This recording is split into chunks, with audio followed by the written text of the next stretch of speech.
Hello writer friends! Quick housekeeping before we start. I had said last week I'll post a video on compiling Kindle ebook with Scrivener, but I realized I already have a compiled video which uses an ebook as the example, so if you want to see that, I'll link it in the description below.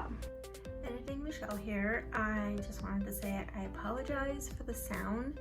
I'm having some technical difficulties, but I've been working on this video off and on for months now, scrapping it, starting over, and I'm tired. I want to finish it. I want to get you guys the information. Maybe someday I'll reshoot it, but right now I'm just struggling, so I hope you enjoy the video. Today I'm going to tell you how I tell someone something negative without feeling like a jerk, and at the end I'll share how I turn my own critiques into motivational fuel to improve my writing. If you're a subscriber, thank you so much for coming back. If you're new here, welcome. My name is Michelle Winkler and I'm an indie author in training. On this channel, I post videos about my self-publishing journey and share the mistakes I've made, so hopefully you don't have to make them too. If you're a beta reader or critique partner, telling the writer what you don't like about their work is just as important as telling them what you do. However, when giving negative feedback, you don't want to sound like a jerk. Some writers have a hard time with criticism, and you want them to hear what you have to say, not be broken by it.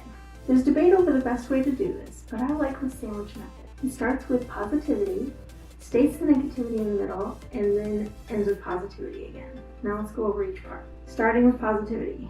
You basically want to compliment them and build their ego a little. Don't mean lie, just focus on whatever's good. Tell them what you loved about their writing. Maybe they're really good at dialogue, or maybe their descriptions bring the scene to life. Even if all that's good is their core idea, at least that's a place to start. Next, squish in the negativity. This is the heart of the method, the actual feedback you need to convey. Take a deep breath and tell them what's not good.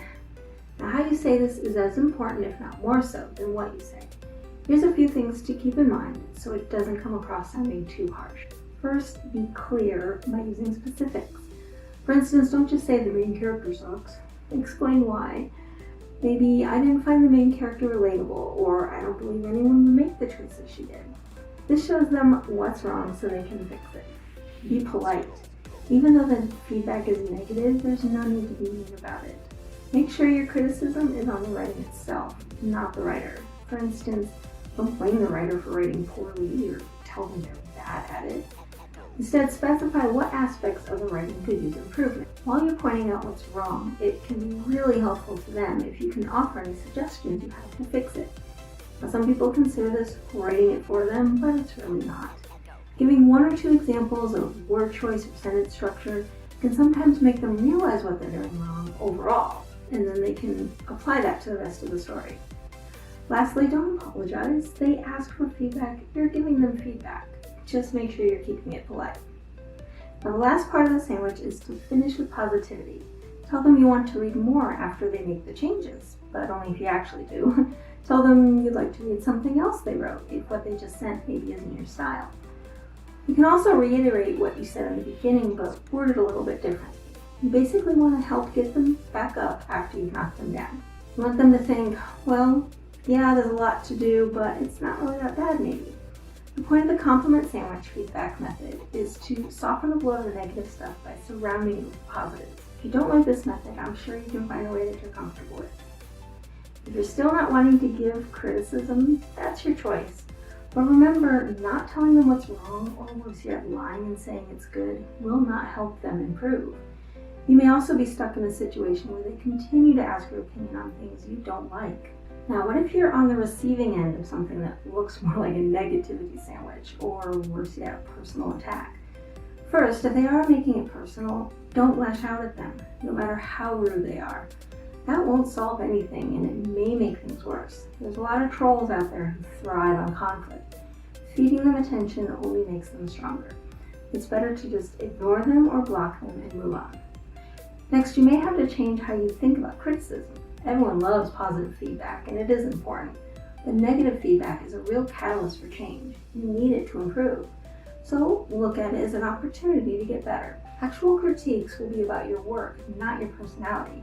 So try to remember, no matter how much blood, sweat, and tears you put into making it, it's still not you. Everyone makes mistakes, and the only way to get better is to face that and learn from it. Once you're in the right mindset, it's time to go over what they've said critically. Pick it apart in a logical way.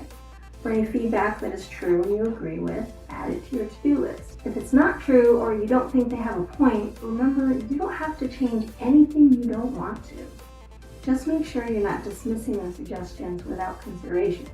You did ask for their opinion after all. If you're not taking their suggestions, still thank them for their feedback. You should be appreciative that they took the time and effort to try to help you. Finally, the way I deal with negative feedback. I have what's called a positivity folder. Every time I get positive feedback, I save it into one folder. You could also print out screenshots and keep them in a binder if you prefer.